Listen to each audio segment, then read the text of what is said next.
Hello, everyone. You're listening to Game Rivals, a podcast where a Nintendo fan and a PlayStation fan talk about the latest games and happenings in the gaming community and industry. I'm one of your hosts, Maximilian X, and together with Sean Templar, we bring you this bi-weekly podcast about video games.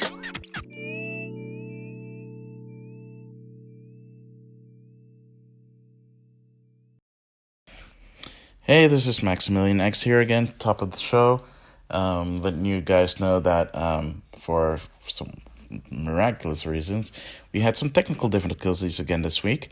So there will be a little interlude where the technical difficulties occur, but we pick up our story from there. So enjoy the rest of the episode. Alrighty, welcome everybody to a bonus episode of the Game Rivals. I'm here with my good friend Maximilian. How are you, my friend? I'm good, man. How are you? I'm great. Has all your skepticism worn off since last week? Not even a little bit. Oh, man. This is going to be a really fun bonus episode. Oh, yeah, it is. So some people may know Sony did a State of Play yesterday, which is their own take on, I think, a Nintendo Direct, to put it that way. Yeah, I mean, it's basically it's their answer to talking to the fans directly. Yeah. Yeah. And it's their first attempt. I had my expectations pretty low because I didn't know what was going to happen. And what I liked about it is that's really centered around VR, because Sony's still taking VR seriously. It's not like 3D that it just is silently dying off. So I'm happy that it had some VR content in there. I just don't know if the VR content in there is the right VR content we're currently looking for. What do you think? Does the phrase "thanks, I hate it" mean anything to you? No. Okay, so a very brief, quick history. Whenever someone says "thanks, I hate it," basically it means that they have received something that they absolutely did not want, and I absolutely did not want it to basically be state of VR, because that's basically what I'm calling it right now. Well, not me, but someone said it on Twitter, and I thought, you know what, that's actually good. I'm gonna take that. So yeah, I'm calling it state of VR because wow, there was way too much VR in this. It was, I believe, like 80% VR and 20% other stuff. There was even a game that didn't have VR that they say, oh, it's also gonna have a VR experience. I'm like, why? Well, why would you say? Why would you say that? Why do you hate me so much? So just, I don't Well, know. like, let's put it this way. And I've told you this before today when we're talking. Sony is going to do some really cool stuff this year. And that stuff we all know is them announcing their next gen console. They can't talk about it right now because they're not there yet. Maybe they need to lock some stuff in, but we know it's going to happen this year. Mm, So they have to like, keep fans interested, excited. this was In the not the way to do meanwhile, it. FYI, at least no, but that's like my opinion. they can't come out. They can't come out of the gate saying, "Okay, boom, we're gonna do the PlayStation 5 announcement. Boom, boom, boom, boom, boom. Well, Here of it is. course not, Boom, because we did that's it in not 20 ready minutes. yet. Okay, yeah, but so I think it's cool that they're trying something new and that they're trying to at least keep fans informed of what the plans are. And they're gonna do multiple state of plays this year. They said. And since they backed out of E3, it's good that they have a different kind of format because Yeah, I mean, otherwise it's going to be a really quiet yeah, year. but that's fine. My problem is, well, my problems, are You have many. I have a few, but it's layered. So, okay, so Oh, so that's how complex problems you no, have. but come on, You want to talk about it? where should I begin? Shall we start with the presentation itself, because I have a few words about that. Sure. Because like, as in, like, from a presentation standpoint, to me, for someone who has experienced Nintendo Directs for the past, let's see, they As started, long as it has well, existed. yeah, for as long as it existed, which is now what, 5 years or so. You Um, know? Even Nintendo Directs have gone through an up and down of in designs and in direction and in editing, and they've never been perfect from the word go. It's been a rocky road, and they hit their stride somewhere in 2014, and they've had some duds in between then still, but overall the presentation is thusly. The reason why it's called Nintendo Direct is because it is someone who's talking directly to you, the fans, and then presenting the video games that they want to present. That's how that works. That's why it's called Nintendo Direct. That's why Iwata always had that gesture, which is directly to you. We're presenting to you directly, face to face. This doesn't have that. This is as clinical as you can get in terms of presentation, which is fine, I guess, if you don't have a lot of things to show. But I kind of was hoping that they had some presenter. It didn't have to be Shuya Yoshida. It didn't have to be what's his name again? John It Layden. didn't have to be Sean Layden. It could have been anybody at Sony, or they could have hired anyone to just stand in front of a camera and present the games. To me, that would have at least added some showmanship to it. As is, it was very clinical and Yeah, yes, but I if we're get it. gonna It was hire straight to the somebody, it's point, gonna but be a ripoff. Everybody's gonna bash it. Let's be honest. If they do that, what you're saying right now, they'll say, "Well, Sony just ripped off Nintendo Direct, at the like very least, they were 100%." no. But at the very least, they would rip off something that I feel adds to the presentation, which is a good thing. I mean, if you're going to rip someone off, rip off the good parts, not the boring parts. I had no issues with the way that it was done. It was clear. It was easy. It was. I liked the part that they kind of showed the PlayStation and the PlayStation Pro at the end. I think it was smooth, and I'm glad they didn't do something with the presenter because then the internet will be a full with, "Oh yeah, they ripped off Nintendo. Oh, it's really like Nintendo." And then this way, it's their original spin on it. Yeah, the idea isn't original, but at least it's an original spin they gave it. Eh, I mean, I don't know. Maybe it's just me, but I like the pageantry that Nintendo does and the city stuff. It gives them Of it course you beca- like no it. bec- You're a Nintendo no no fanboy. no. I mean, just saying it gives them more. It gives them more personality, which is something that was sorely missing. Yeah. So, um, I don't know. Uh, I will give you this. The whole thing about after every game they show a shot of it. They show you like what the compatibility is. Well, obviously they'll show the regular PlayStation and PlayStation Pro, but they also show that, oh, this is like specifically made for VR, or this also has VR capabilities, which is a nice little touch. I mean, it's not like Nintendo has a bunch of different versions of the Switch, just so they don't have to do that. But at least for them, it's a nice little touch that they can do.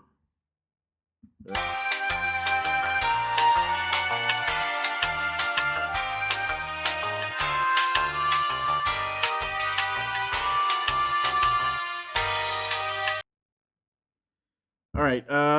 We had some technical difficulties there, ladies and gentlemen, but suffice to say, we are back, and I'm just gonna continue where I left off, which is I was ranting about. Well, I wasn't ranting. I was giving at least some compliments to State of Play, where at the end of every game's end card, they showed the compatibility of the systems. I mean, obviously, PlayStation. If it works on a PlayStation 4, it works on a PlayStation 4 Pro, but they also show specifically like, oh, this is the hardware, this is what it looks like. Oh, and it's also compatible exclusively with PlayStation VR, and this is the hardware that you need to be able to play that game. So, kudos to them for that, because suffice to say, I wouldn't be surprised if people aren't confused as to what they need to play certain games on a PlayStation machine, because you have the regular PlayStation, you have the Pro, but you also have like VR exclusive games. So you have to make sure that your audience is at least aware of what's what. Um, but yeah. So that's kind of that was basically the end of my rant right there. Okay. You want to talk about the Um, games they showed? yeah, let's talk about. Oh, okay. Let's talk about the first game they showed, I was. Let me put it which this way. I was don't know. I don't. It's Iron Man VR, yeah, and I would have been completely okay if this game didn't exist at all. The feeling I get of the God when I really saw that game was okay. This looks like Marvel games finally realized that they can make games with the MCU. So now they're trying to cash in on that and just bring out an Iron Man game. Because if the whole game's going to be like the trailer looked, then people are probably not going to like that game. pretty much. Yeah. Well, like for me, when I saw this game, it was a roller coaster because I first saw that intro and was like, wait, what is this about? And then he said Friday. I'm like, oh my god, is this an Iron Man game? Are we finally gonna get a new Iron Man game? I'm so excited. And then he got blasted out, and then it went to first person, and then I was like, oh no, what is this? And then it switched back, and I was like, okay, so this is now it says not actual gameplay. I'm like, okay, now I'm worried. And then it switched back to first person again. I'm like, oh no, is this a VR experience? And then it showed the title. I was like, oh god damn it! And then I saw who made it. It's like Camouflage. Camouflage is made up of is a development studio that is made up of a bunch of industry veterans, and is led by oh my god, and I should have pulled up his name again because I kind of Is forgot. it Ryan Payton Um, from the MGS? yeah, exactly. Ryan Payton from the NGS Ah, series, and their first game is a full disclosure. Their first game, Republic, I actually kickstarted it. I actually, offered to the Kickstarter, and I got that game as a part of my Kickstarter rewards. So full disclosure there when I say that that game was actually interesting for what it was, and I'm happy that they made it, and I'm happy that that game exists, and I'm happy that they're doing something bigger, which is I feel that that's the direction that that studio wanted to go. That was Ryan's vision for them to actually make triple A experiences on somewhat of a budget, and I think this is part of that next step. I'm just disappointed that it had to be a VR experience instead of like an actual Iron Man game yeah, I believe it's a collaboration between Worldwide Studios, Marvel Games, and Camouflage. in Camouflage. Yeah, Yeah, yeah. yeah. It let's put it this way: there's a lot of VR games in there. Um, there was this one game, for example. What was it called? It was the one with the guns blazing, kind of the shooter esque game. Oh right, yeah. Blood and Damn, Truth, I what was believe it? it was called. Yeah, Yeah, Blood and Truth, yeah, which that really looked in cool. which in well, which in State of Play they said they announced at the Paris the Game the Show. Paris Game Show, which I was like, they did because I did. I've like this is the first time I'm hearing Yeah, of kind this of. game I remember that they did. I believe it was 2 years ago, something like that. Last year, two Yeah. years ago. Yeah, it kind of reminded me of a Mission Impossible ish kind of game.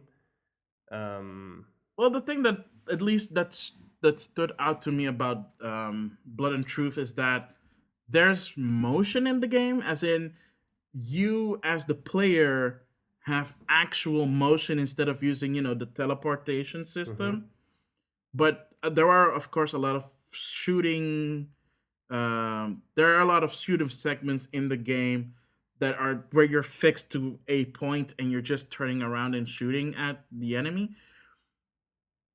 But there are also moments where you see that the character you're playing as makes a forward momentum as if they're actually walking. So I'm not 100% sure how that's going to work. I am intrigued if that is something that the PlayStation VR is capable of tracking because I didn't think that it was capable of I'm worried tracking about motion sickness. something like that. Oh, for sure. I'm pretty sure there are going to be people that would get motion sickness from it. I have not played enough of VR to say that I would be one of those people that would get motion sickness from moving too much in VR. I don't know. Yeah, So that was one of the few games that even though it was a VR game, I was at least intrigued by it just because of the way it looks and the pedigree behind it and the voice talent and the actors behind it. It kind of felt like Quantum Break on the Xbox One, hmm, except without all the whole. And it's a TV show, and it's episodic, and yeah, yeah, no, no, no, yeah. no. It's a straightforward experience with some very talented people behind it. So I'm curious to learn more about it. Am I gonna pick up a PlayStation VR because of that? Probably not. Yeah, but to be But at honest, least it looks intriguing to I me. think that's the whole issue with VR in general, and that's not just PlayStation VR. That's the Vive, it's the Oculus Rift, it's all VR stuff out there. there isn't enough content to just, at least that's how I look at it. There isn't enough content there to justify the purchase of a VR headset. I know somebody that bought the PlayStation VR when it first came out. He paid full price for it. He played maybe one or two games for it, and then his headset sat in a corner collecting dust. And that's what a lot of VR games. You can maybe count on one hand or on two hands the amount of actually good VR experiences.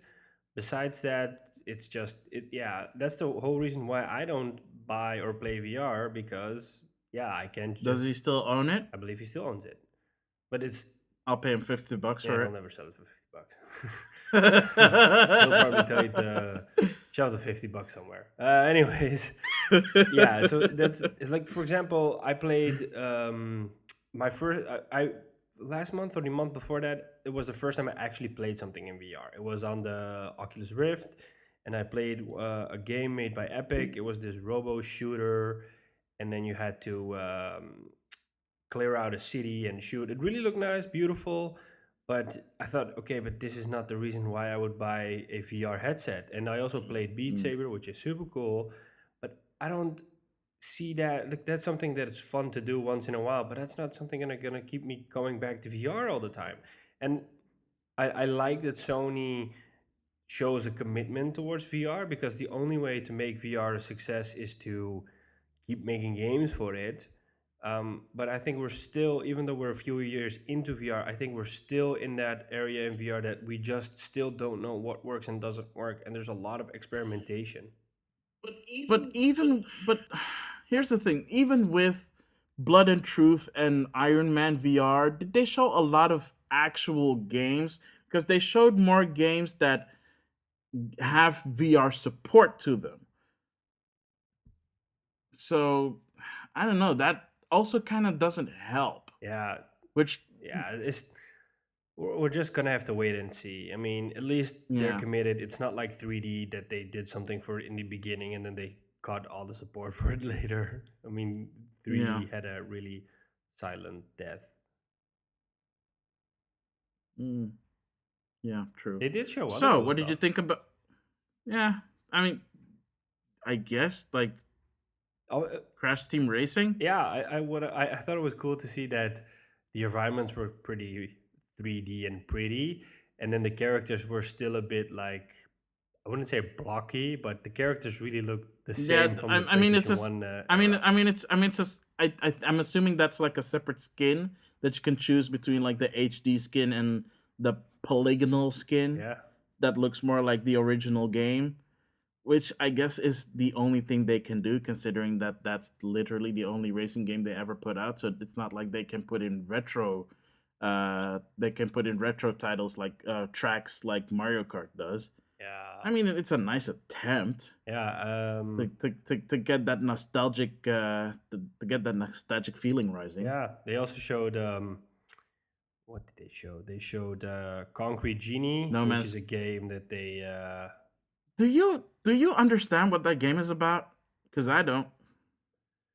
uh, I mean, because they announced that game at E3, and then I saw that E3 trailer when they showed it first time, and I was like, this is a very pretty game. I have no idea what it is about. I think with one. And then they showed this one, and I'm like, it's still a pretty game. And they showed some kind of a story. I think it's one of those games you have I'm to still not play. sure what it is about. I mean, I guess, but I don't know. Like, I know, I don't know. I guess I'll try it eventually when it comes out, but I'm not gonna lie. These, like the first trailer and this trailer, has not convinced me that the experience is there. It's just I a pretty game to I look had the at. same thing with Tearaway, and Tearaway turned out to be a really good game. When I first saw that, I was thinking, okay, what's this? Why should I even play this? And when it came out, it was a success. Did you play it as intended? To be honest, I didn't play it at all, but I did check the reviews. Shame. Even I finished that game. Oh wow, he finally finished it. No, no, but I don't know. Ah, watch it, watch I it. just I mean, I bought it because it came with the Vita. It came with the Vita that I bought I think like 6 years ago or something. It was when it was when they were phasing out the OLED version, Okay. so the original Vita for the other one, and they've like cut the price of the original one by a lot. I was like, okay, you know what? If there's any time to pick up a Vita now, now's the time because I already bought PlayStation or Persona 4 Golden months before, Yeah, yeah. even before I even had a Yeah, you Vita. said So that. I was like, okay, you know what? I'm gonna pick it up. It comes with Tearaway, so that's another free game with that. That's great. And I played it, and it's a lot of Yeah, but fun. when I first saw that But game, I wasn't but really convinced to play the game, but the reviews are raving. see see with that, that's like the complete opposite experience that I have with the Tearaway trailer because I was like, oh, this looks like a lot of fun. This looks very interesting. Something way more up Media Molecule's alley. This is something that at the very least, I was like, okay, this is something that is very Media Molecule. It fits within their wheelhouse. The gameplay looks like it would be fun, and the gameplay is fun. If you played it on Vita, that's I think the best experience you could have. I'm not sure what the experience translates to the PlayStation 4 port, but the whole point of the whole Vita game was that it utilized all the aspects, and it wasn't just like it wasn't a throwaway implementation of those features of the Vita.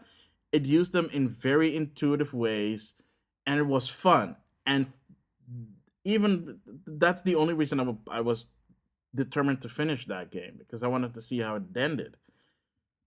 But with Concrete Genie, I didn't have that same feeling that I had with Tearaway. I don't think it's a game I would play, but I think it's one of those games you just have to wait and see for the reviews to find out if it's gonna be okay or not. Yeah, but I feel that if I have to watch a review for them to explain to me what kind of game this is, then you kind of already lost me. You can win them all. Yeah, true. Yeah. Um. Observation looks Okay, so the cool. next.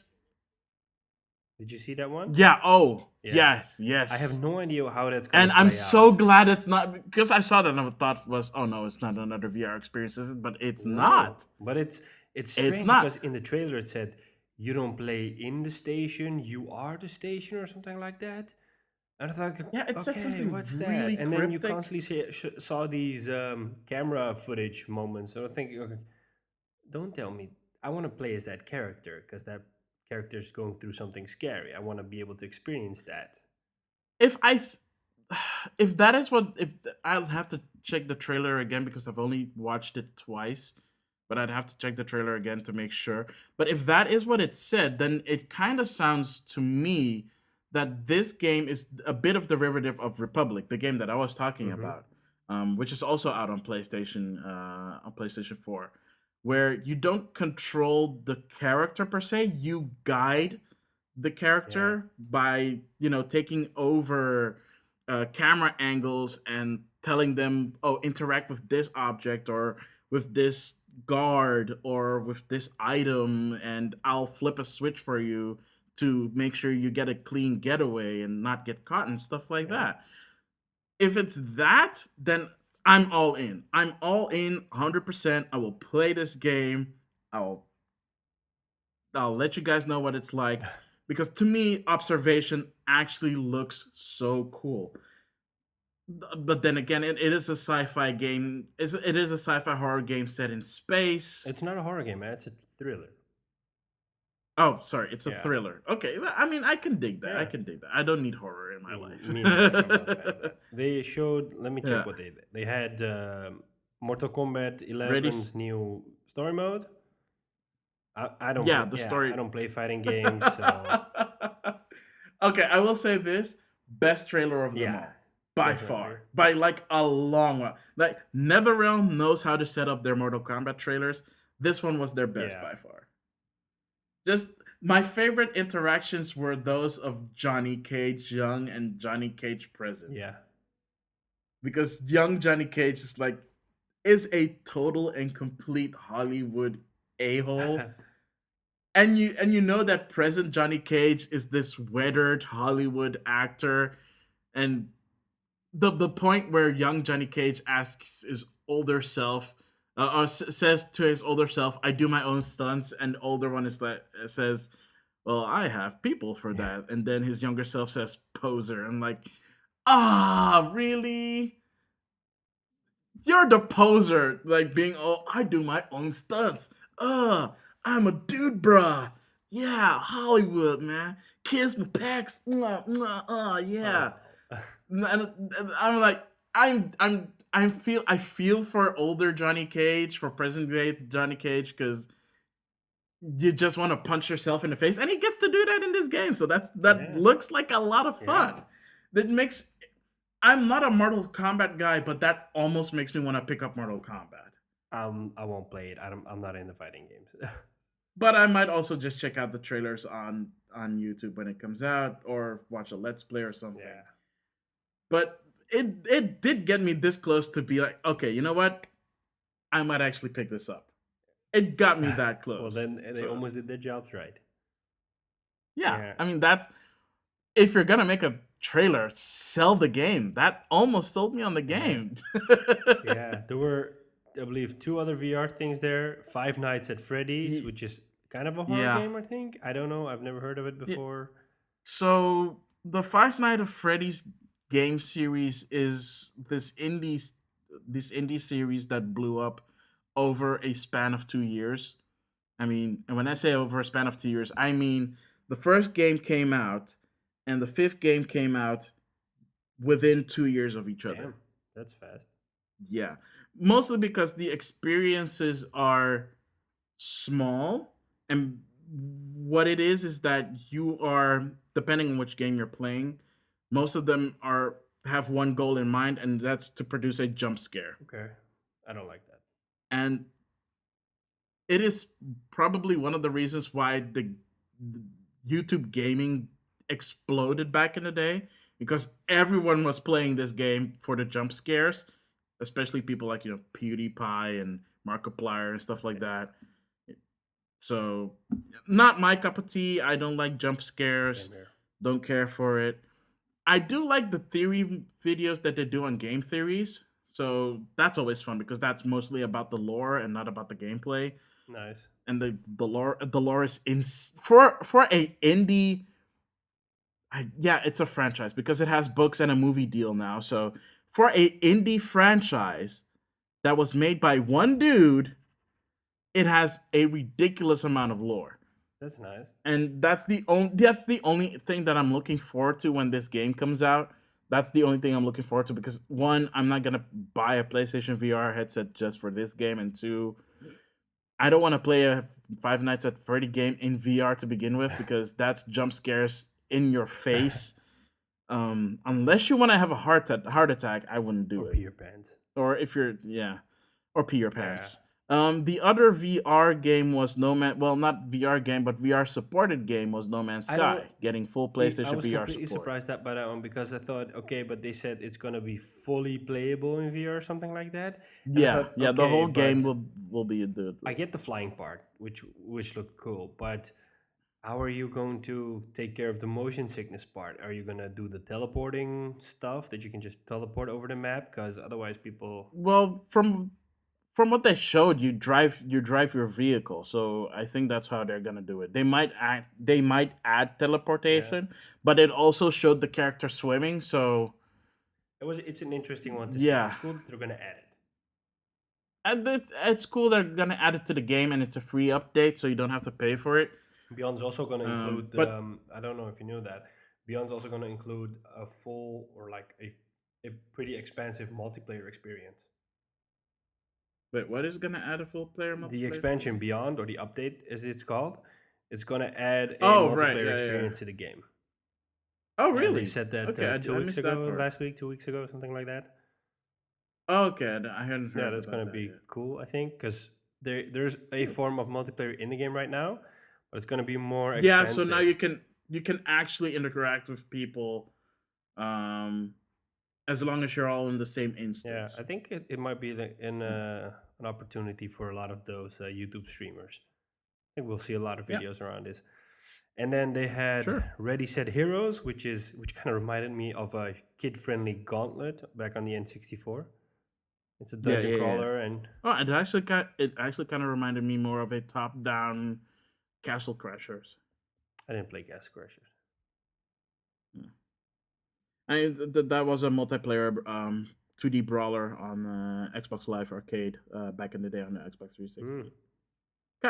Kind of like Streets of Rage. Okay. Yeah, it looked fun and kid friendly in a way, and you can also play. There's kind of a PvP in it, and then the end of the match turns into a PvP, which is a cool twist. Yeah, that actually looks interesting. I'm kind of curious how they're doing that. I want to learn more about this game purely on that notion because if it was just the brawler aspect, I'd be like, okay, it's just another brawler. But the fact that you can play it co-op with other people, but you're also playing towards facing off each other at the Yeah, end, that is a very cool aspect. And considering that the wording was really weird on this one because they said it was randomly generator. chosen the level. They didn't say Yeah, generated. They said randomly chosen level. Yeah, check it again. It's a really weird wording of hmm. that of that. So I wasn't really sure if they meant randomly generated, but they specifically said randomly chosen Okay, that's levels, weird. which is a really weird way to say that. But I don't know. Maybe it is fixed levels and you don't choose which levels you play. You just get a random level that you're plopped into. I don't know. And I think the final one Um. was the Days Gone story trailer. Well, they showed a reel of PlayStation VR games, which included a bunch of games that were already announced, and I think a bunch of games that weren't announced. No, these were PlayStation VR games that were announced but that are not out yet.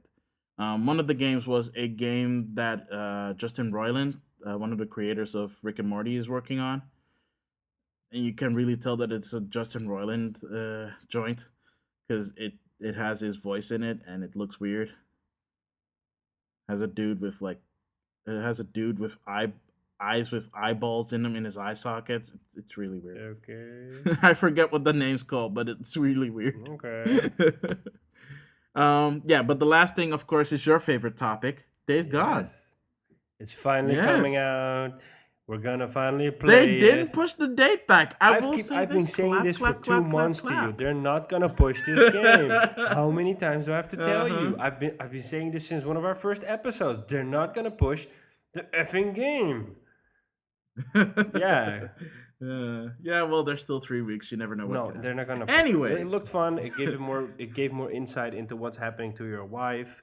well, they showed more of the Yeah, I like story, that. which I don't know if you got that same vibe, but my first vibe was, wow, this reminds me a lot of the storyline for Walking Dead. I've only watched the first half of the season, and after that, I didn't watch it because it was too slow for me. Oh, that wow! Then you saw more than that because I only saw the first episode. Yeah, I really literally couldn't stand you it. The see, guy wakes up but out of a the coma, thing is, you see, and then his wife is with his best friend. The world's at its end, and then his wife and his best friend are worrying that he's gonna find out that they cheated on him. Seriously, is that what you're gonna think about at the end of the world? yeah, I think, yeah, priorities, man, Yeah, half of them. I couldn't take it after that. Uh-huh. Okay. Fine. Fine. Yeah, Fine. But yeah, Days Gone's story looks interesting. I just hate the fact that they're the umpteenth developer that feels that they can't call zombies and they call them anymore. freakers. Just call them zombies. It's Yeah, but in every interview in which people talk about zombies, they correct them and say, no, no, no, they're not zombies, they're freakers.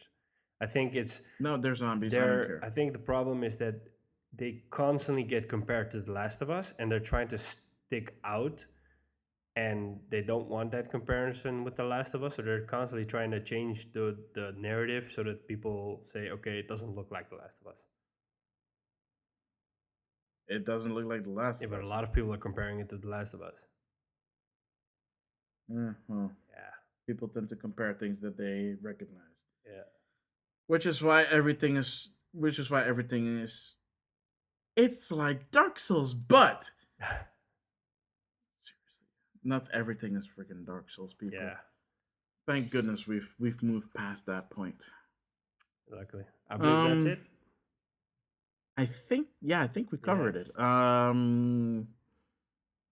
Do you want to give this a grade? I'm not gonna do that. I think it's too Mm. early to do. Let me put it this way, and I said it at the beginning. I think there's a lot of potential for Sony to leverage this kind of messaging. It's the first one, Oh, without a doubt. and yeah, it was a lot of VR stuff in there. Um, Again, they're probably just really anxious, and they're probably excited to talk about the next gen, but they still can't. So I think it's gonna be they're gonna have to challenge themselves to keep people interested and come up with cool stuff or show cool stuff instead of using it. Kind of feels like filler content. It's like, okay, we have to show you something or we have to tell you something so we stay relevant in the conversation instead of just being overshadowed because Microsoft's talking about xCloud. We had the Stadia announcement earlier at the beginning of last week. So Sony has to do something to stay relevant or to be at least noticed. Nintendo did a lot of direct stuff, but you haven't heard anything from Sony so far. So I think this is their way of saying, hey, we're still in this race. We just can't say a Mm. lot because we're working on something pretty cool. Um, so yeah, I think that the next one is going to be better because I think they'll probably announce a release date for Last of Us and Ghost of Tsushima in one of the State of Plays. I just don't know in which one they'll do this, but they'll probably do it there. I would assume so. Um, Probably the one they're gonna do for E3. yeah, yeah. E3 is in what, 2 months? So who knows? Mm-hmm. Yeah. Yeah. Well, I'm just gonna end it with a couple of things that I feel that they could have that they can improve on, at least from my perspective. One, make it less clinical. This was way too clinical for me. If you're gonna do it this way, you might as well just put out a press release because this basically turns out to be nothing more than a video version of a press briefing or a companion piece to a press briefing. And if you're gonna do something like this, add a little more spice to it. Like it can be spicy. Just put some spice in it. Two, I like the presentation style because it's very on brand and very PlayStation. The lettering and the color coding and stuff like that, the blade thing, where they show the game and then start talking about it. That's on brand. That's nice. Keep that. Just yeah, the presentation make it a little bit less clinical. And three, and this is probably gonna surprise you, but they don't have to only show stuff that is coming out. They can also show stuff that they feel that people should be playing that is already out or recently got released. Like I said before we started recording, Sekiro died. Souls died twice. Is that the title? Should Sekiro die twice? Yeah. Um, that game got released last week. They didn't talk about that at all. They Shadows die didn't say, twice. "Oh, by the way, yeah, Shadows Die Twice." They didn't say that. They didn't say anything about, "Oh, this game just came out. Maybe you missed it. Maybe you haven't heard of But they it. did But this something on game the came out and PlayStation it blog. kicks ass." They've done interviews and stuff like that on the PlayStation Yeah, blog. but that means you'd have to read the PlayStation blog, and unless I you're read the PlayStation blog. unless you do, but not everybody. That's like me saying, "Oh, I go to the Nintendo website But every let's be single honest. day," I mean, Sekiro but that's is not it's a everybody. pretty big game. It's not like it's this small indie title and that it needs to create a lot of buzz. There's a lot of gaming outlets and websites talking about the game. But did you remember that it was? But did you remember that that game was coming out this month? Yes, because I Yeah, well, actually you thought did, of about course, buying the obviously. game and I thought, like, let me just play a bit more Division and then I'll buy the game. Do you know when I got reminded that the game You probably existed? saw somebody in your list playing it. Yeah. Exactly, and that is bad. Yeah, but That is that's the very fundamental bad. difference between you and me. I spend all my time on my PlayStation and some of my time on my PC. You spend almost all your time on your Nintendo and some of your time on your PlayStation. So it's natural that these things are going to go past you unless the game comes out on Switch. Because then you'd know, because of your avenues of news or whatever you use to find out what's coming out. Yes or no? I mean, I that's partially it, but that's not all of it. Okay.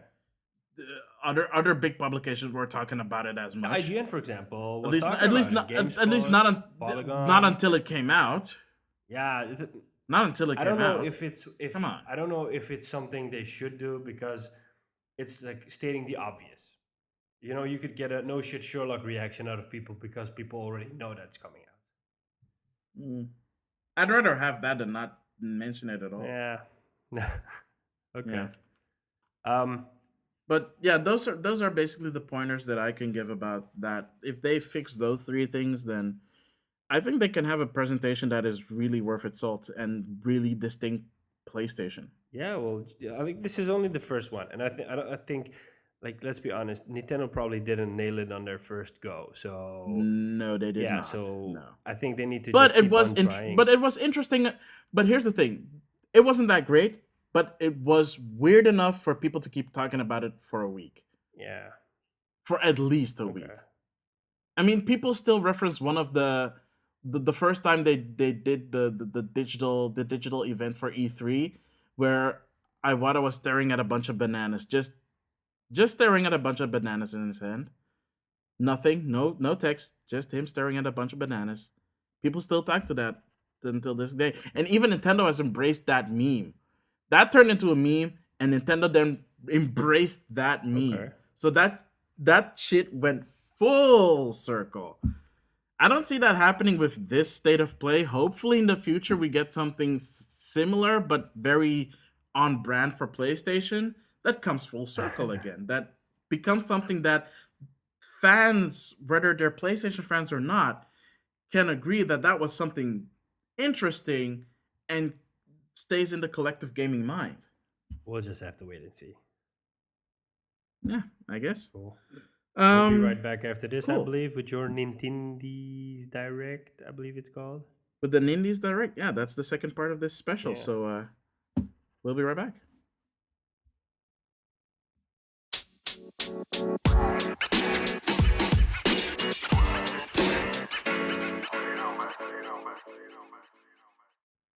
All right, and we're back with the second segment of this special episode, this bonus round of the gaming rivals.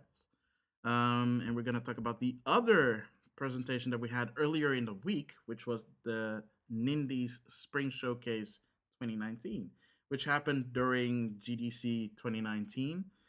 It's something that they've done before in the past. Basically, whenever there's a GDC, Nintendo likes to promote the indie titles that are coming to their platform for that year, or at least for the spring period of that year. Mostly because those developers are also at GDC at that time, so they can do a nice little cross promotion and talk during GDC about their games that are coming out on, well, in this case, the Switch. So, um, you haven't seen this, Sean, No, I have not. but I First, I forgot. have Yeah. Tell me many what happened. times, What did I miss? many times. No, what? Mostly because I was watching other people's reaction to certain announcements. But well, I'll get to it. Okay. But yeah, I've seen this presentation many times now because of that, and wow, night and day between state of play. But also on a personal level, this is probably the best Nindy showcase they've had since 2015. I want to say either 2015 or 2014. They had a spring showcase that had no. They had a special showcase during an E3 where they showed off a bunch of cool indie titles and they made those games available to play. They had the demos set up so that you can download them to the Wii U, which was awesome, by the way. Also, Okay. if you played that demo during that period of time, if you bought the game when it came out, you got a nice little discount on it as well. Oh, that's cool. So that was, yeah, that was probably, I think 2014. That was probably their best Nindy showcase that they've done up until that point. And they've had okay Nindy directs. I mean, the one they had in early January was fine, but it didn't have a lot of cool games.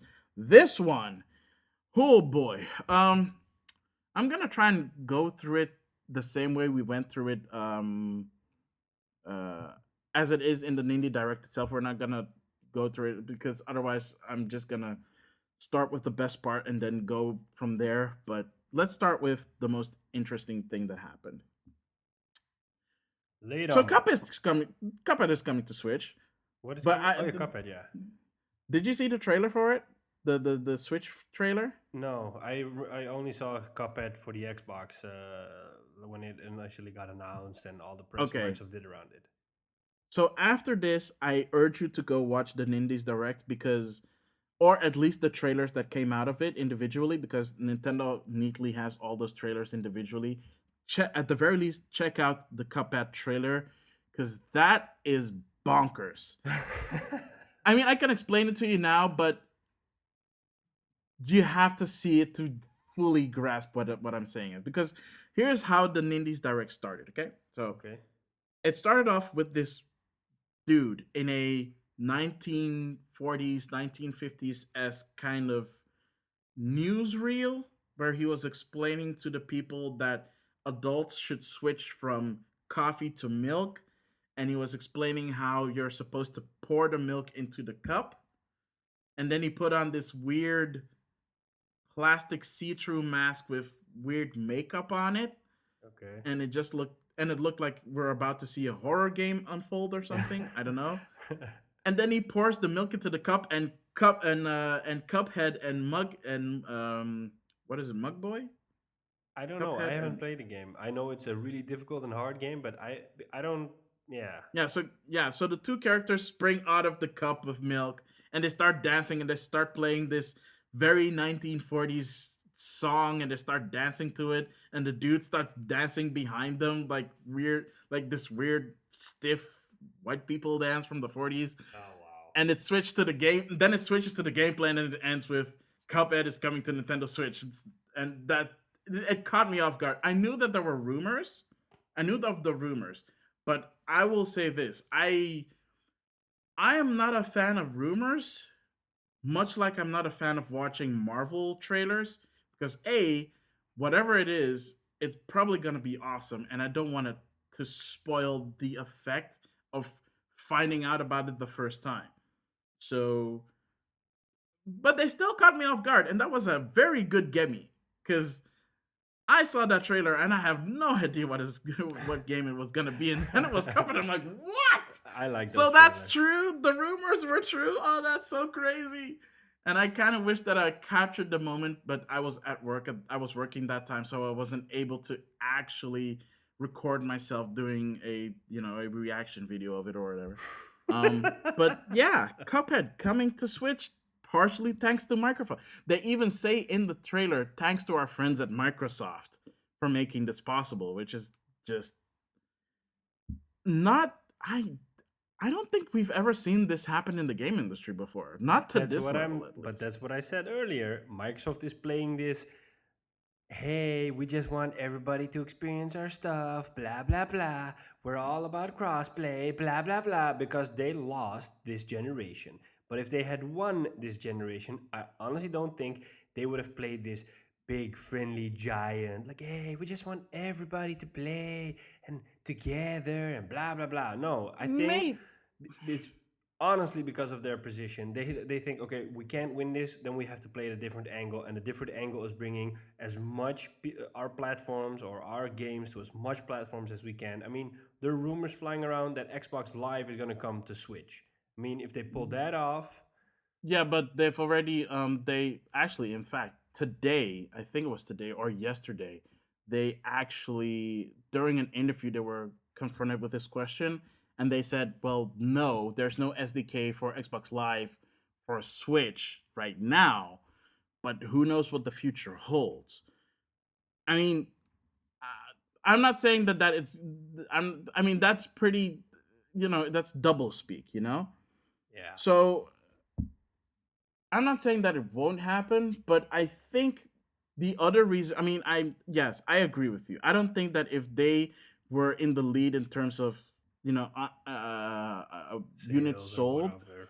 or whatever, or exclusives, they would not be doing this. They would probably be doing the same thing that PlayStation is doing right now. Yeah. But at the same time, when they came with the Xbox One, it was under completely different management, and they had a completely different vision for this product that they had. Under Phil Spencer, his vision is of Xbox is Xbox doesn't need to just be a system to them.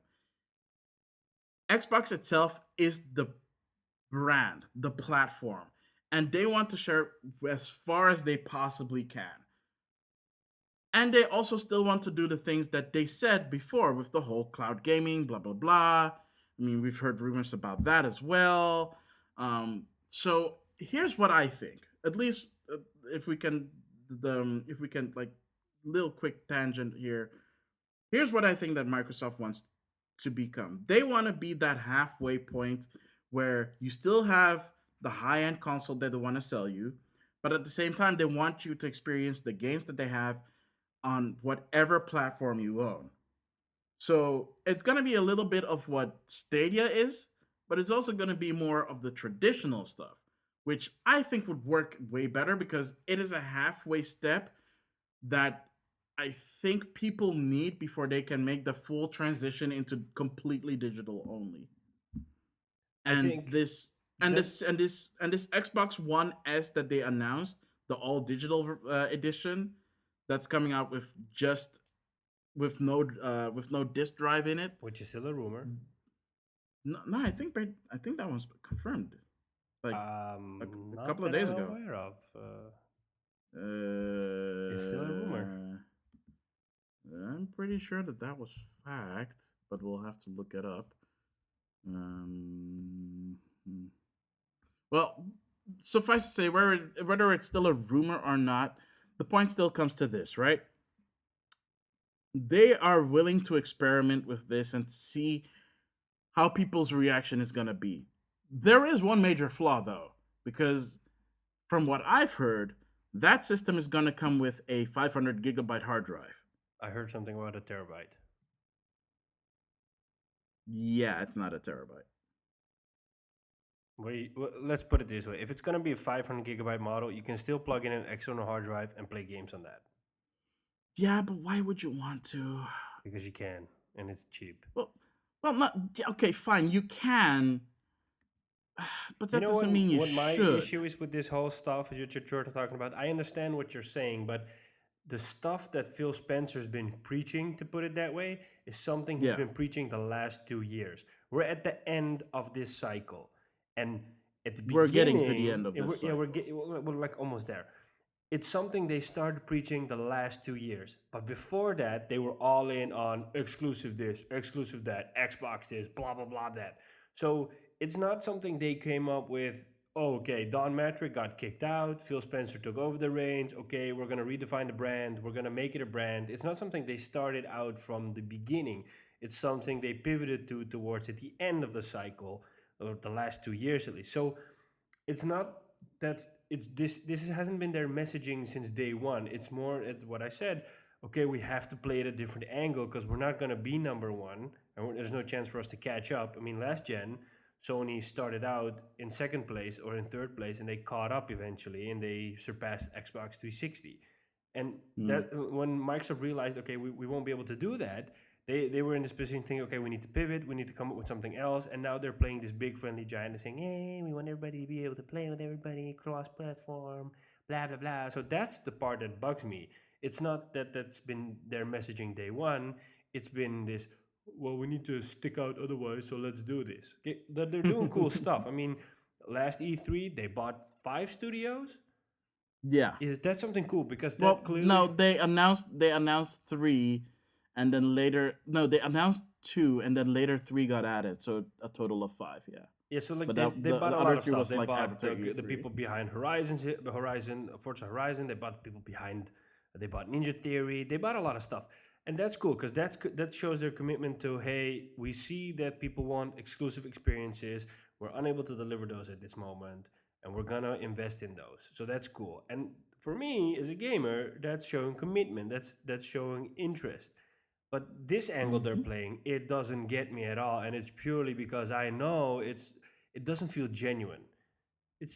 Because hey man, it's only because you're in second place and you need to stick out otherwise. I mean, Nintendo's not even counted in this race because Nintendo's always done their own thing, which I respect because they're like, we don't care about what Yeah, everybody's doing. We just want to do our own thing, and we don't care what other people think because we believe our way is the best way to go, and that's cool.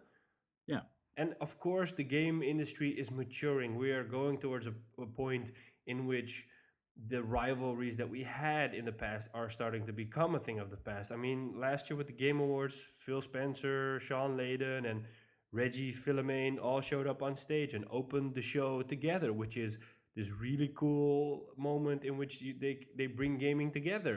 I believe when a new game comes out on Xbox PlayStation people congratulate those people through Twitter and vice versa. I saw Phil Spencer Mm. sending out tweets to Shuhei Yoshida saying, "Hey, God of War's coming out. I'm really looking forward to that game. I want to play that game." So we are maturing, but the strategy they're applying it doesn't feel genuine. It's just playing in like, okay, Sony's getting a lot of heat because of crossplay. Let's try to show that we're the good guys. Oh yeah, you know what? Oh, we understand that some people don't want to do crossplay, but we want to do crossplay because we want to everybody play together. And when I hear that Yeah. stuff, it really freaks me out, and I get mad. I just want to yell and scream, which I don't.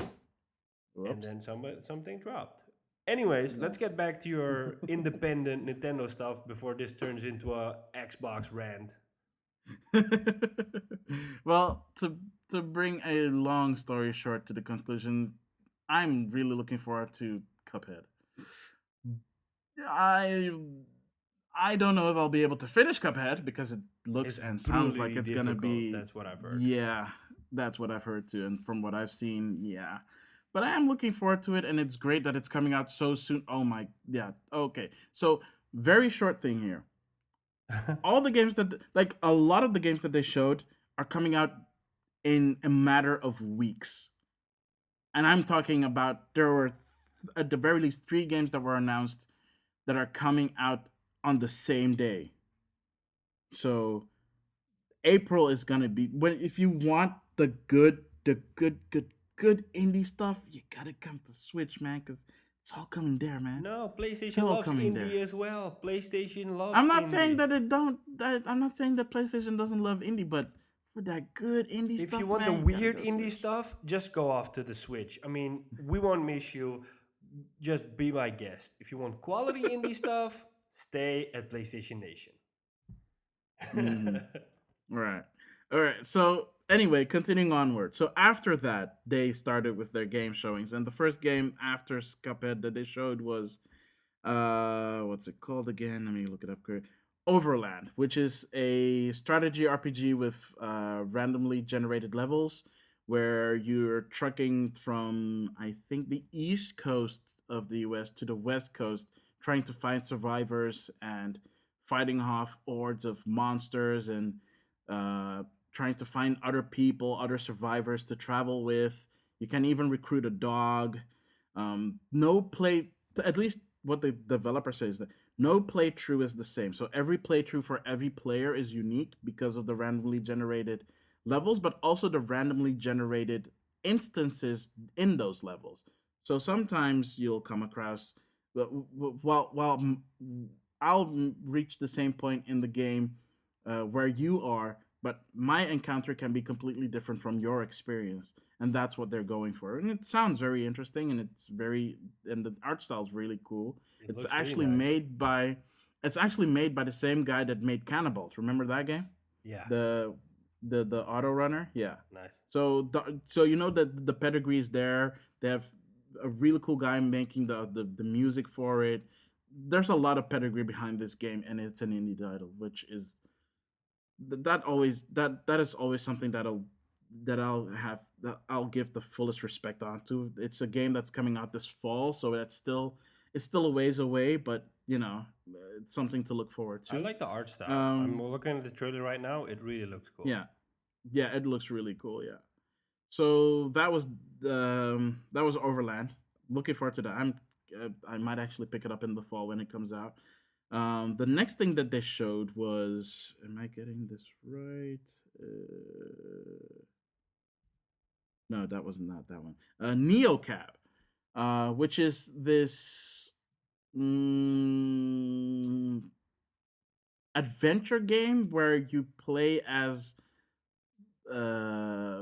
as a ride share driver, as in the only ride share driver in the whole of this neo California, a fictional California city. I forget what the name was. Los.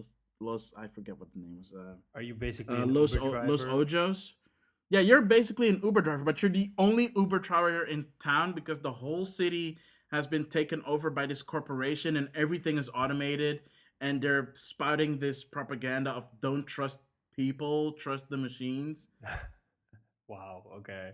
And you're there as the only Uber driver in town or neo cab driver in town that is a human, and you're working for the resistance because you're looking for your friend. And that's what the story's about. It's about interacting with your fares and talking to them, trying to find out where your friend is. Um, That sounds and like a strange game. I don't know, man. it sounds like a strange game, but I do like the aspect of it because there's also this mechanic where your mood changes the story. So if you're in a certain mood and you're talking to a customer, that has an effect on that storyline from that point onward. So you can have different interactions with the same person, which again, much like Overland, has also that same theme of every player having a slightly different experience from one another. So if you play Neo Cab and I play Neo Cab, your experience might be a bit different when interacting with the same customers than I did because I chose to be in a different mood set, for example. Okay. It's- and yeah, that actually sounds intriguing. So the art style is a bit weird, and the whole Big Brother is watching you thing is kind of creepy, but yeah, the story sounds cool. So I'm actually kind of looking forward to that one as well. Not sure if I'm gonna pick it up. I might try and check out some gameplay of it and maybe pick it up later, but yeah, it looks interesting. The next one in the line that they showed, I think was no, that wasn't that one. Damn, this list is not in order. The next one is My Friend Pedro, which is about a Is that assassin seriously the name who, of the game?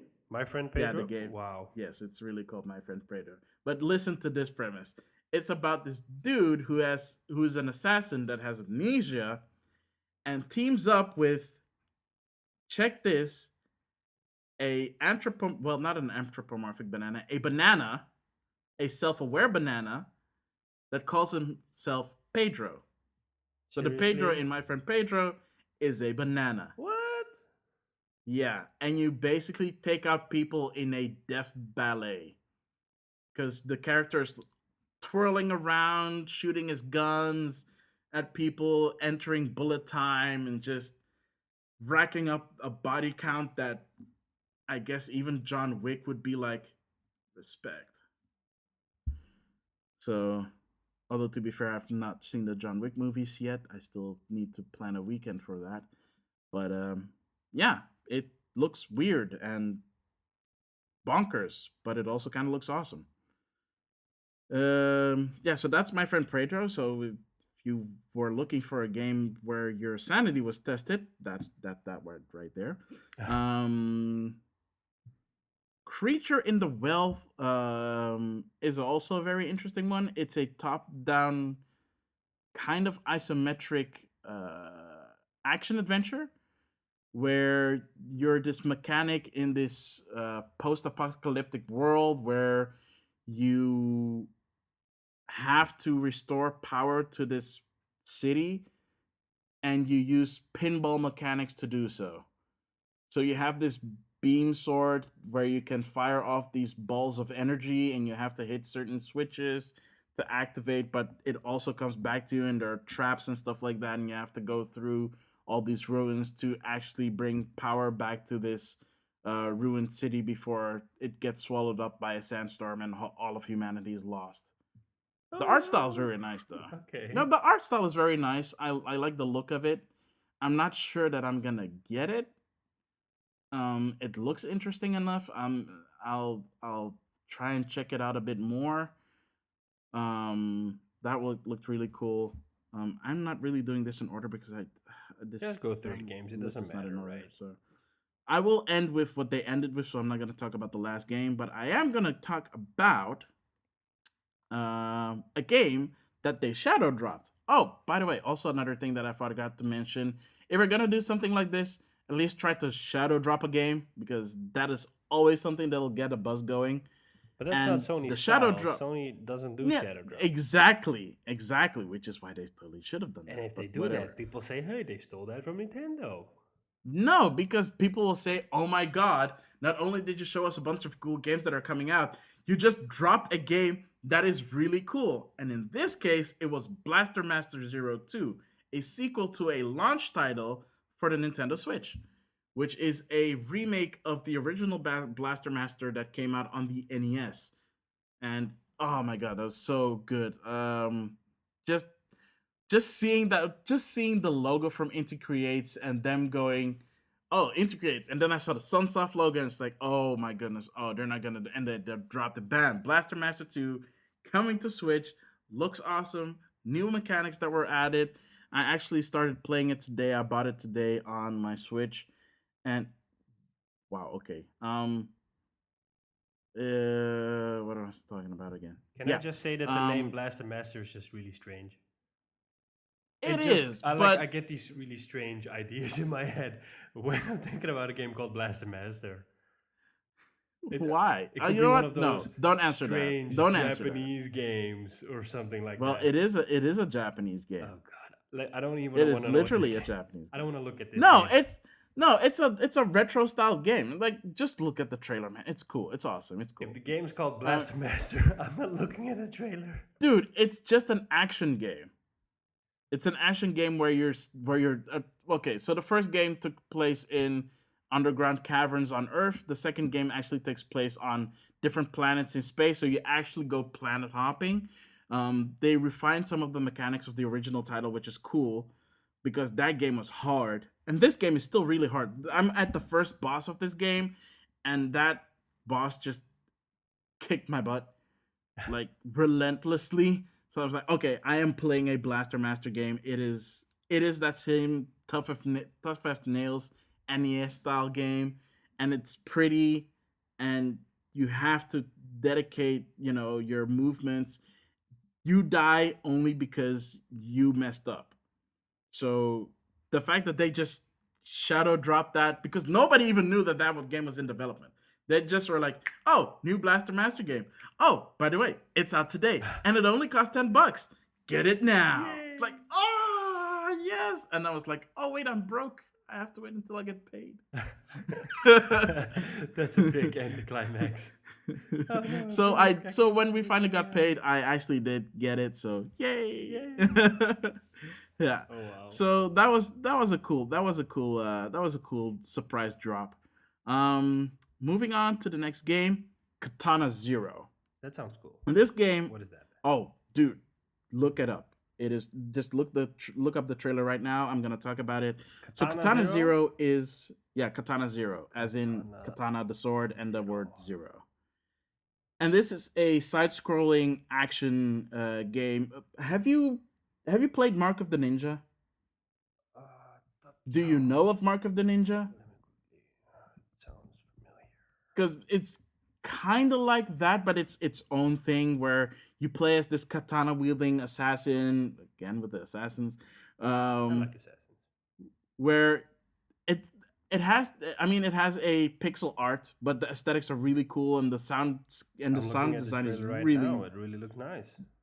the this you have to check it out with the sound because the sound design is awesome. It's also coming to PC, But by the way.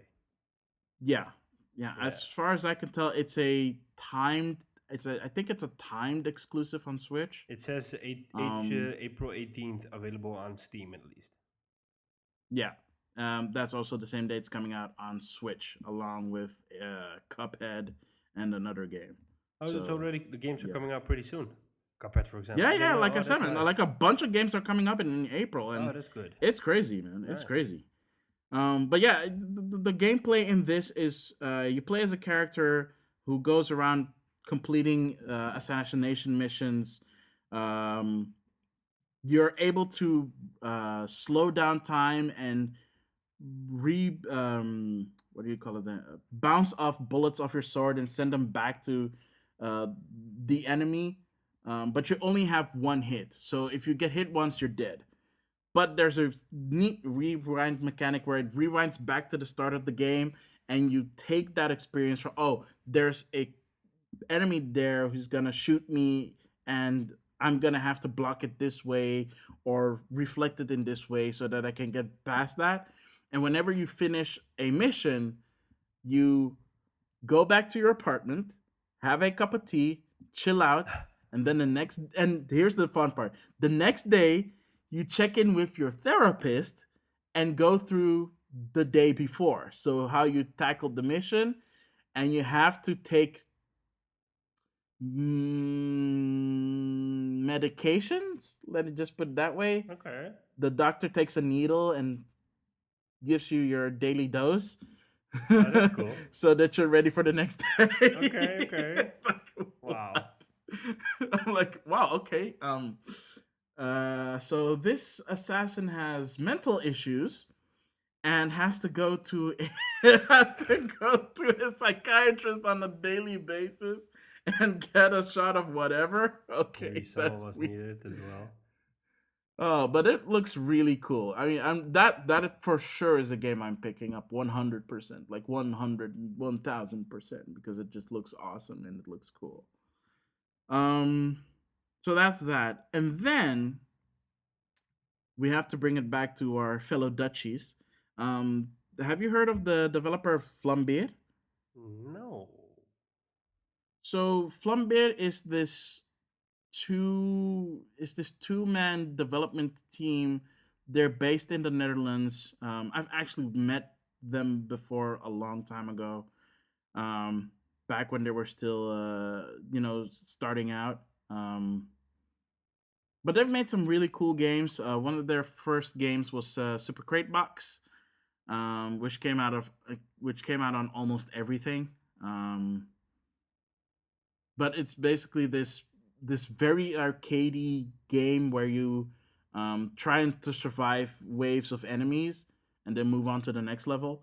And you have this cute little character with wielding different kind of weapons like guns, and I think you can wield a chainsaw and shotgun and bazooka and stuff like that. I like And this it's one. just like this cute little weird cube, and you're moving around, flipping around, and it's just hilarious.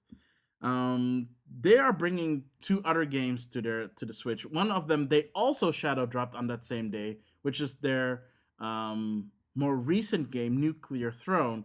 Which, if you've played Enter the Gungeon, it's kind of like that, where you're dropped into a randomly generated level and you have a gun and you have to kill enemies and pick up better guns. You can have two guns, but you don't wield them at the same time, so you switch between them.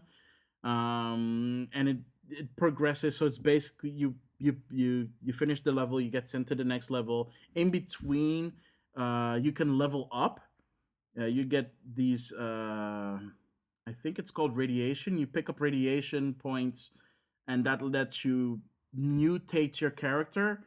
So whenever it mutates, you get to pick up one of three perks, and that perk goes on to the next level, and if you die you start all over again. And the goal is of course to get to the titular nuclear throne, so trying to get as far as possible, but also ultimately getting to the end. I see a lot of I think this game has already been out on PC for a while. um but I picked it up the same day, and it's good. Okay. It's like really good. Yeah, I it's know it's that. really fun. Yeah, it has daily challenges, weekly challenges that you can do, and those are crazy because that's you only have a few hit points and then you're dead. So that one's fun. And then they also announced Flambeer. Why am I saying it in Flambeer. an American way? I should say it the way we always Flambeer. Okay. That's how it's supposed to be pronounced, people. It's Flambeer, not Flambeer. Flambeer Arcade, which is an arcade platform where they're gonna bring out smaller arcade style experiences. The first game they announced for that was Ultra Bugs, which was this arcadey shooter, kind of like Galaga, um, where you blast bugs, and the more bugs you blast, the more bugs appear, and you have to clear the whole screen to go to the next level. And the whole thing about Vlambeer Arcade is that they're over time they're gonna add more of these arcade-like experiences to that game. So Ultra Bugs is the first one, and then they're gonna add more to it as time goes on, which is a really cool aspect, especially considering that they're neat little bite-sized games. I don't think it would take them too long to make, but then again, every game that they make has pixel art, and I know for a fact that pixel art takes forever to make. So that's really impressive that they're willing to um, commit to something to a project like this. And I think for them, it fits in their wheelhouse because their wheelhouse is making arcade, the old school arcade style games. And this fits right up there in their wheelhouse. So I'm actually really looking forward to that. Flambeer Arcade is coming out later this year, that they said, and Super Crate Box is coming out sometime in April. And like I said before, Nuclear Throne you can already play right now. So if you're listening to this and you want some good games to play right now, indie games, Blaster Master Zero Two. If you've already played the first game, play the sequel. Even if you haven't played the first game, play the Blast the sequel bastard. because they're both good games, and you don't necessarily need to play the first game to understand the story of the second game because they explain it. And if you want something that's easy and pick up and play, Nuclear Throne. Okay.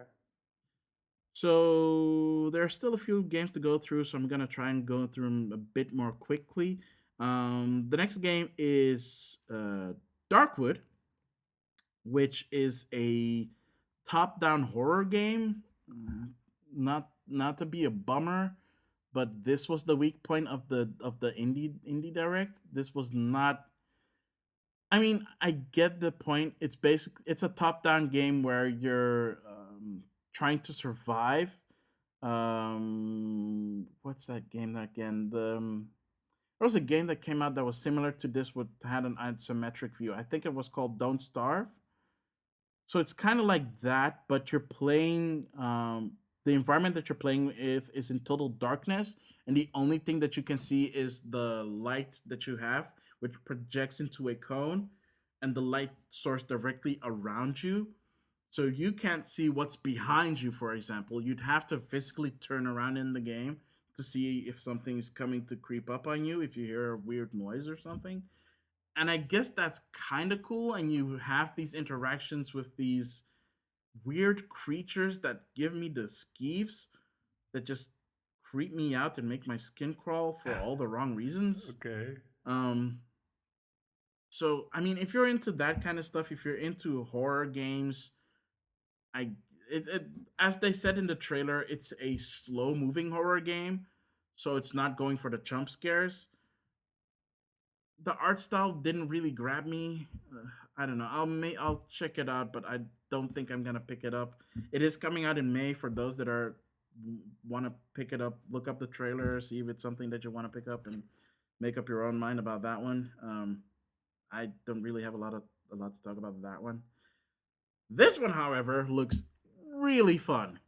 It's called Blood Roots, and it's about this dude wearing a wolf skin on his head Okay. who just goes around killing everybody in the most inventive ways possible. The whole point of the game is that you're put into this environment and you have to kill as many people as possible, and you have to do it in a combo. So you have to create a a biggest possible combo to get maximum points. And whenever you die, you in the place that you died, flowers begin to bloom, and those are called blood roots. They're an actual thing that exists.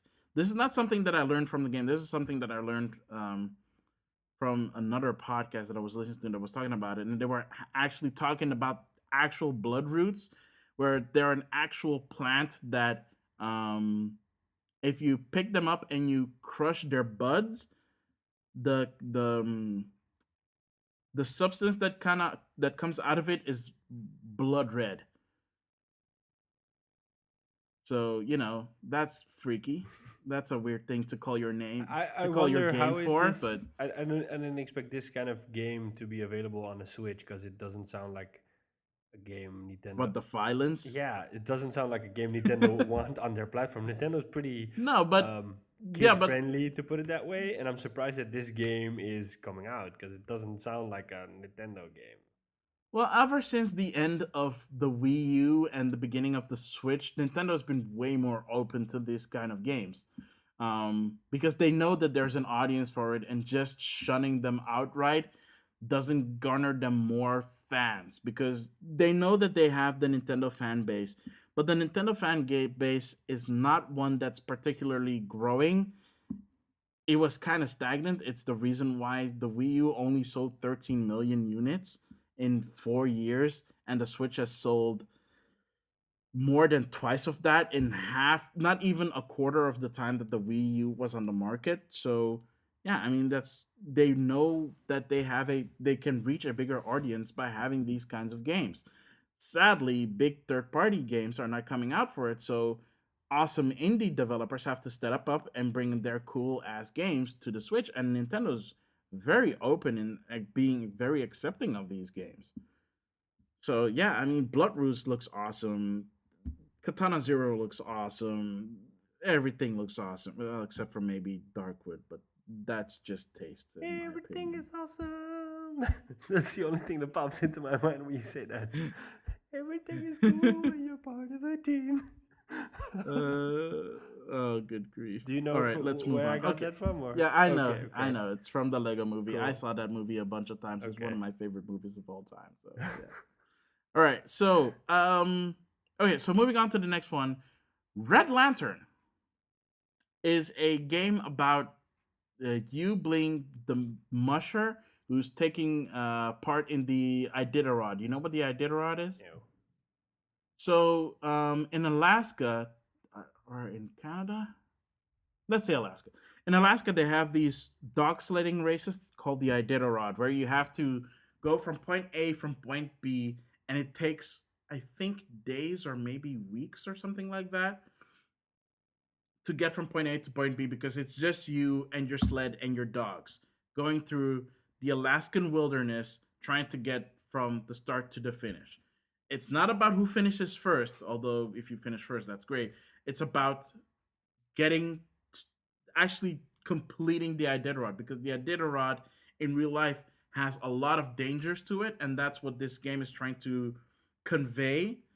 It is a very narrative heavy kind of game. The art style is reminiscent of Firewatch.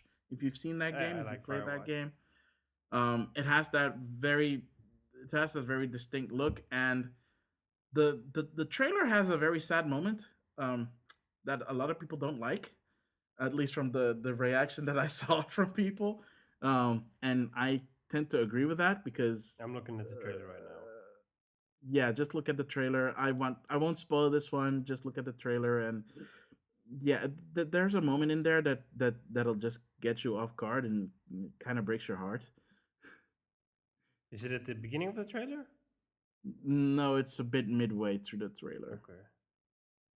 The beginning of the trailer is more, setting up the world and setting up the narrative of the It game. really looks nice from Um, like it does yeah, remind me of Firewatch. it's a really pretty game. I'm Yeah. actually kind of looking Oh, forward to there's that. a bear. Oh Yeah, no!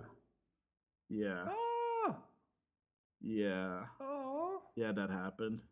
oh. The Okay. worst part is when the worst part is when the trailer continues because then you see that the dog died because the spot where that dog used to occupy in the lineup is empty. No, Yeah, so that's very sad. I don't want to play this game. Yeah.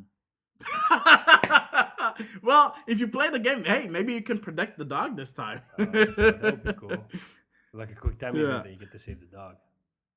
Yeah, I mean that's a very story driven game, so I'm actually kind of looking forward to it. Not just because it's pretty, but to see how far it can get and if I can survive and protect my puppies. Um the next game on my list here is Stranger Things 3, the game, Which have you seen the TV show? Yeah, The first two definitely. Yeah, seasons? I'm looking Yeah, forward to so season 3.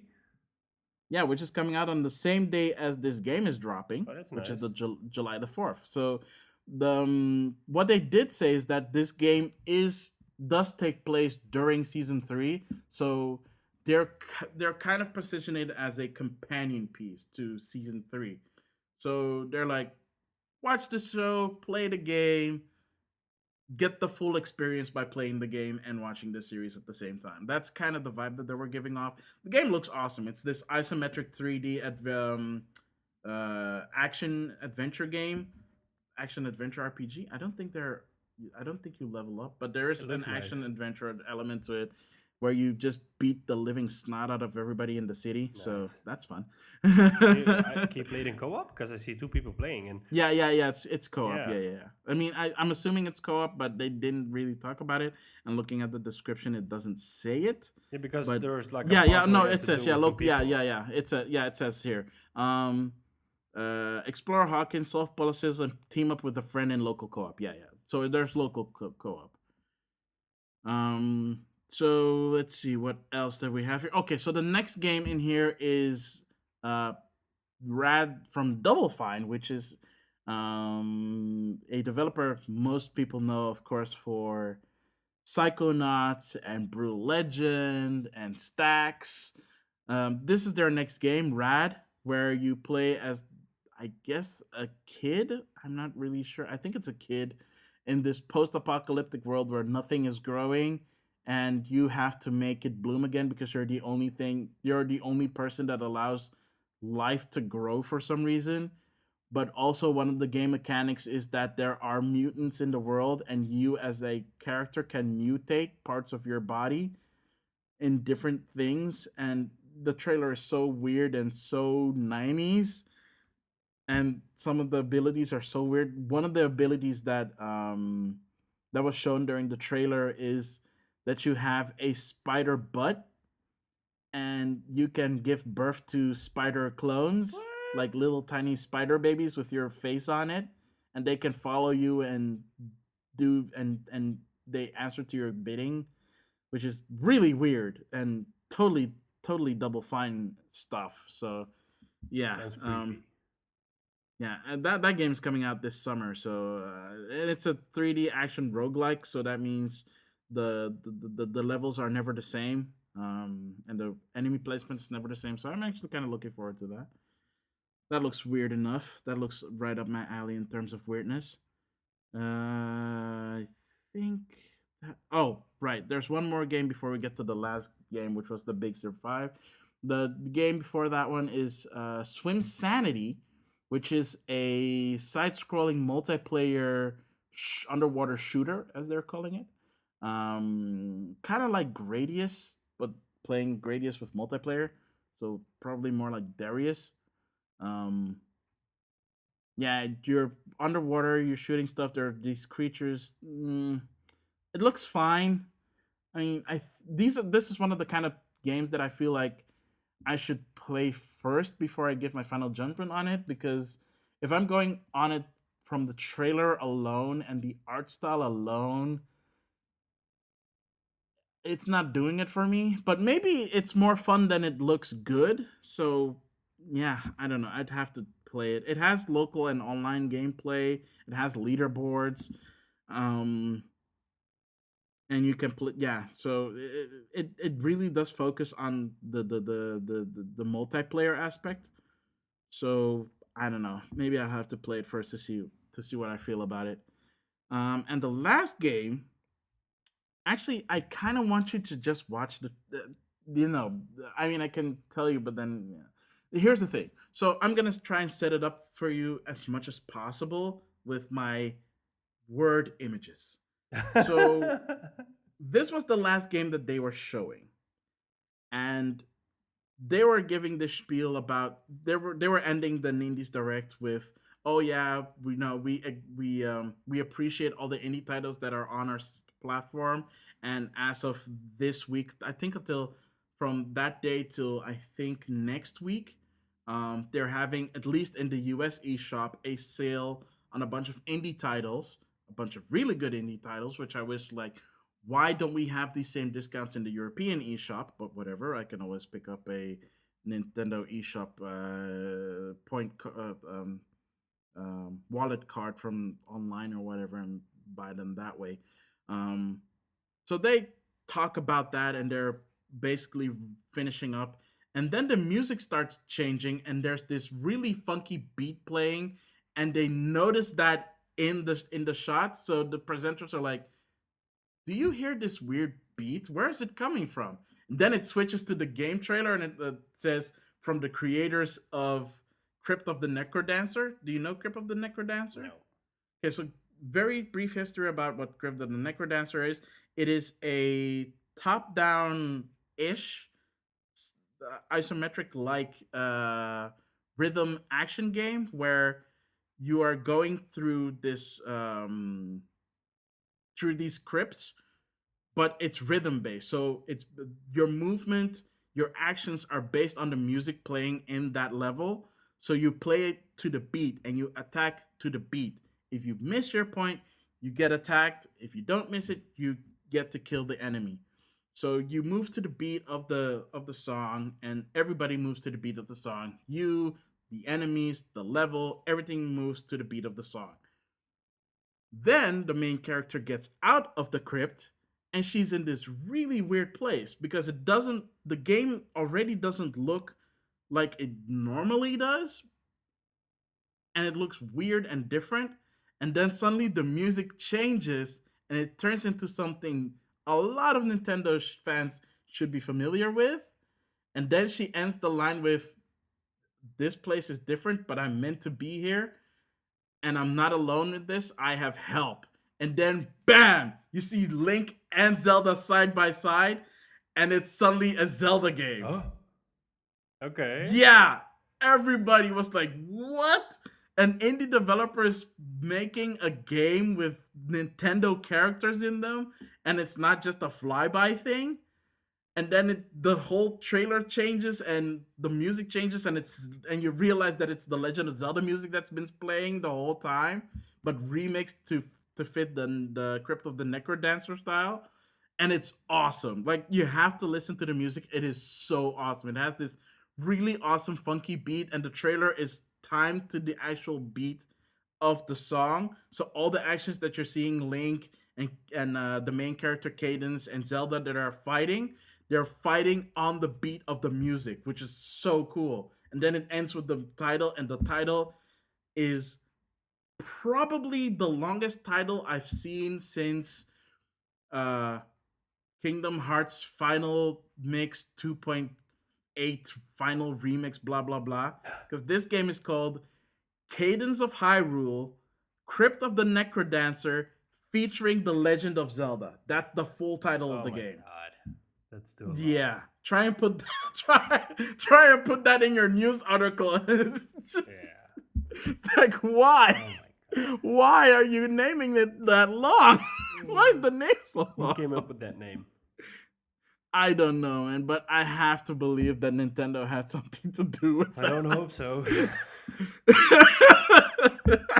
I fear that it's true though. But seriously, this is I think outside of outside of no, I don't think they've ever done this before. I'm trying to think really long and hard about this, but this has to be the first time that Nintendo has partnered with an indie developer and said, "We like your game. Could you put our characters in your indie game?" I mean, they've done it before with Ubisoft, with Mario versus Rabbids Kingdom Battle, and with Starlink, but that's Ubisoft. That I can understand. This is just next level. This is so bizarre.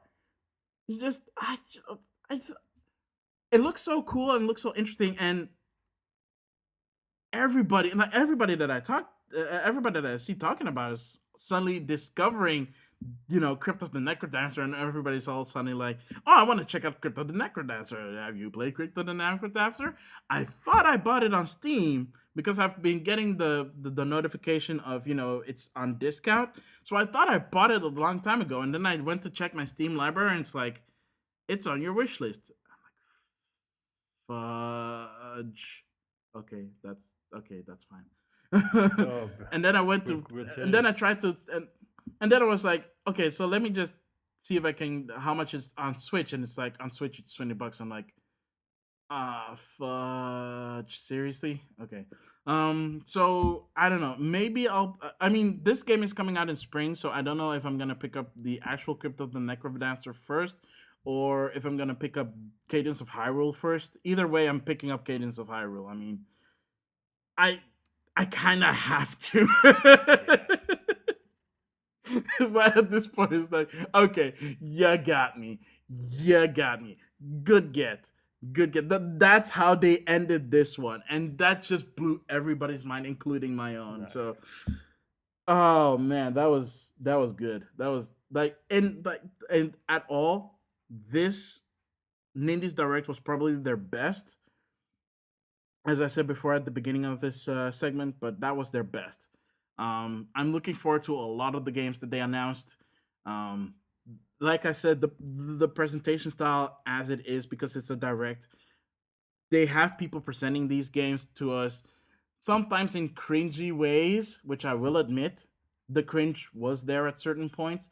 But the way they started this show and the way they ended it, just brought it all full circle. They started with something that people didn't expect would ever happen, which is a Microsoft exclusive published by Microsoft being brought to the Switch thanks to Microsoft. And a collaboration that nobody in their, like, if you were to go back even 5 years from 5 years ago and say that there's gonna be an indie game, or because Crypto the Nutcracker Dancer is a pretty old game. I think it came out 5 years ago or so. So even if you went back 5 years ago and you said, "Hey, Crypt of the Necrodancer? In the future, there's gonna be a new Crypt of the Necrodancer, and it's gonna have the Legend of Zelda in it," I would probably have to smack you in the face and tell you to stop taking those peyotes because Everybody you're would tell you taking that way you're too much crazy. peyote. Yeah. Exactly. So, yeah, I mean, wow. And this is from a Nindies Direct. They have to bring their A game for E3. We'll just have to wait and see. Wow. Okay. This E3 is going to be wild, man. I'm I'm just really saying. curious what's going to happen. We'll have to wait and see. We're almost there, 2 months, and then we'll see. Yeah, that's true. Cool. All right. So that's it for this second segment. Thank you, guys, for listening, for downloading this bonus round episode. Let us know what Thank you you for think. being here with me, Sean. Yes, let us know what you think. You can always find us on our Twitter, which is at game_rivals_. You can find me on at Maximilian. You can always email us at gamerivalsfeedback@gmail.com. You can always leave us a audio response in the Anchor app.